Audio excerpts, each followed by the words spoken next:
બગદાણા ગામે કોળી સમાજ પર થયેલા હુમલાને લઈ કોળી સમાજના તમામ રાજકીય આગેવાનો તમામ સામાજિક આગેવાનો એકી સાથે મેદાનમાં આવ્યા છે અને હુક્કાર સાથે કહી રહ્યા છે કે યોગ્ય ન્યાય મેળવીને જ જંપીશું।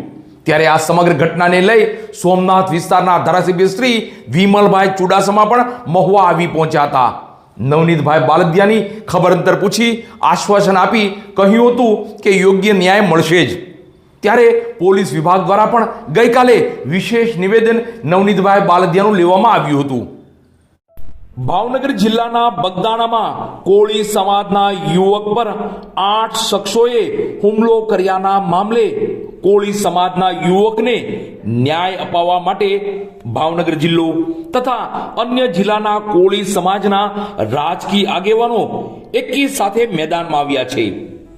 કોળી સમાજના નેતાઓ પક્ષાપક્ષી વગર નવનીત બાલદિયાને ન્યાય અપાવવા એકી સાથે હુંકાર કરી રહ્યા છે। ત્યારે ગઈકાલે સોમનાથ વિસ્તારના ધારાસભ્ય શ્રી વિમલભાઈ ચુડાસમા મહુવા ખાતે આવી પહોંચ્યા હતા અને હનુમંત હોસ્પિટલ ખાતે સારવાર લઈ રહેલા નવનીતભાઈ બાલદિયાની ખબર અંતર પૂછવા ધારાસભ્ય શ્રી વિમલભાઈ ચુડાસમા પહોંચ્યા હતા। નવનીતભાઈ બાલદિયાની ખબર અંતર પૂછી આશ્વાસન આપી કહ્યું કે અમે તમામ રાજકીય આગેવાનો સોમવારે ગાંધીનગર ખાતે જઈ યોગ્ય ન્યાય યોગ્ય તપાસની માંગણી અને લાગણી સાથે ગૃહમંત્રી તથા મુખ્યમંત્રીને મળીશું। ત્યારે આ સમગ્ર બનાવને લઈ ધારાસભ્ય શ્રી વિમલભાઈ ચુડાસમા શું કહે છે તે જોઈએ।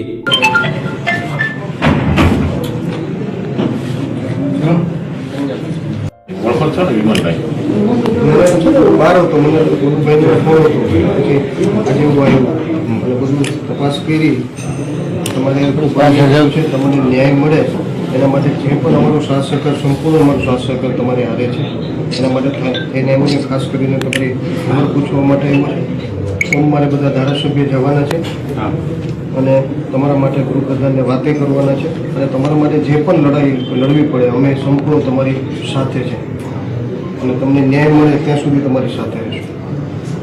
બીજું જે પણ બીજી કંઈ પણ જરૂર પડે તો મને કે જે બધી રીતે જરૂર હોય તો મને યાદ કરજો અને સંપૂર્ણ તમામ લોકો સમાજની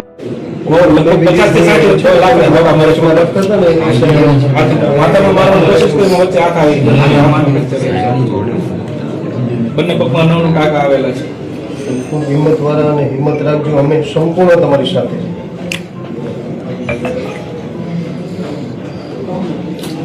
છતાંય બીજું કંઈ હોય તમારે રાખી હું સોમનાથના ધારાસભ્ય તરીકે સેવા આપું છું। ત્યારે આજે મહુવા મુકામે જે નવનીતભાઈ ઉપર અંદાજિત 3 દિવસ પહેલાં જે હુમલો થયેલો હતો અને નવનીતભાઈને ઉપર ખૂબ ઘણા લોકો દ્વારા આક્રમક રીતે હુમલો કરવામાં આવેલો હતો અને નવનીતભાઈને ખૂબ પગમાં હાથમાં અને સંપૂર્ણ શરીરમાં ઈજાઓ થઈ છે અને એમને પોલીસ તંત્રને ફરિયાદ લખાવેલી હતી પણ પોલીસ દ્વારા સાચી ફરિયાદ ન લખવામાં આવેલી અને સાચા આરોપીઓને ન પકડવામાં આવેલો એના માટે થઈ અને નવનીતભાઈ આજે દાખલ છે અને હું વિસ્તારના ધારાસભ્ય તરીકે નવનીતભાઈની મુલાકાત લેવા માટે આવ્યો છે અને નવનીતભાઈને ન્યાય નથી મળ્યો અને જ્યાં સુધી ન્યાય ન મળે ત્યાં સુધી હું સંપૂર્ણ એમની સાથે છે અને સંપૂર્ણ ધારાસભ્ય સોમવારે ગૃહપ્રધાનને મળવા જવાના છે અને જ્યાં સુધી નવનીતભાઈને ન્યાય ન મળે ત્યાં સુધી હંમેશા માટે નવનીતભાઈની સાથે રહીશ। કારણ કે હંમેશા કોઈ પણ ગુનેગાર હોય જે પણ જ્ઞાતિનો હોય અમારી જ્ઞાતિનું હોય તો કોઈ પણ જ્ઞાતિનો ગુનેગાર હોય એનો કોઈ ધર્મ ન હોય અને ગુનેગાર હંમેશા ગુનાની પ્રવૃત્તિ સાથે જ જોડાયેલા હોય છે એટલે ગુનેગારનું કોઈ ધર્મ ન હોય એટલે કોઈ જ્ઞાતિ નહીં હોતી હોય છે એટલે ગુનેગાર હોય છે અને જે પણ જ્ઞાતિનો ગુનેગાર હોય હંમેશા ગુનેગાર ગુનો કરતો હોય ત્યારે જેની ઉપર અન્યાય થતો હોય હંમેશા મેં જેને ન્યાય માટે થઈને જેની ઉપર અન્યાય થતો હોય એને ન્યાય મળે એની સાથે હું હંમેશા માટે રહ્યો છે અને રહેવાનું છે। ત્યારે આ સમગ્ર ઘટના અને યોગ્ય તપાસ થાય તેવી બાબતોને લઈ પોલીસ વિભાગ દ્વારા નવનીતભાઈ બાલદિયાનું ગઈકાલે વિશેષ નિવેદન લેવામાં આવ્યું હતું। ત્યારે આ ઘટના અને વિશેષ નિવેદનને લઈ ડીવાયએસપી રીમા ઝાલા સાહેબ શું કહે છે તે જોઈએ। બગદાણા પોલીસ સ્ટેશનમાં રિસેન્ટલી જે મારામારીનો બનાવ બન્યો છે તે અંગે વધુ તપાસ હાથ ધરવામાં આવી છે અને જે તપાસ છે એ મહુવા ટાઉન પીઆઈ છે KS પટેલ સાહેબ એમને ટ્રાન્સફર કરવામાં આવી છે અને તેમના દ્વારા આજે આ ફરિયાદી શ્રી છે નવનીતભાઈ તેમનું વિશેષ નિવેદન નોંધવામાં આવ્યું છે અને તેમના દ્વારા જે કંઈ પણ લખાવવામાં આવ્યું છે તે અંગે તટસ્થ તપાસ કરવામાં આવશે. શું એમના દ્વારા બીજા નિવેદનમાં લખાવવામાં આવ્યું છે કેમ કે એમના આક્ષેપો હતા ત્યાં જે હુમલો છે તે હુમલો માયાભાઈના સૈન્ય પર આવેલો છે આવો કોઈ ઉલ્લેખ એમાં ફરી નિવેદનમાં હા, એ નિવેદન હાલ જ નોંધાણું છે એટલે એમણે જે બી કંઈ લખાવ્યું હશે તે લખી લેવામાં આવ્યું છે અમારા દ્વારા. એટલે તો એમાં નિવેદનમાં શું લખવામાં આવ્યું છે જાણો છો? નિવેદનમાં શું લખવામાં આવ્યું છે તપાસ કરનાર અધિકારી આપને જણાવી શકશે.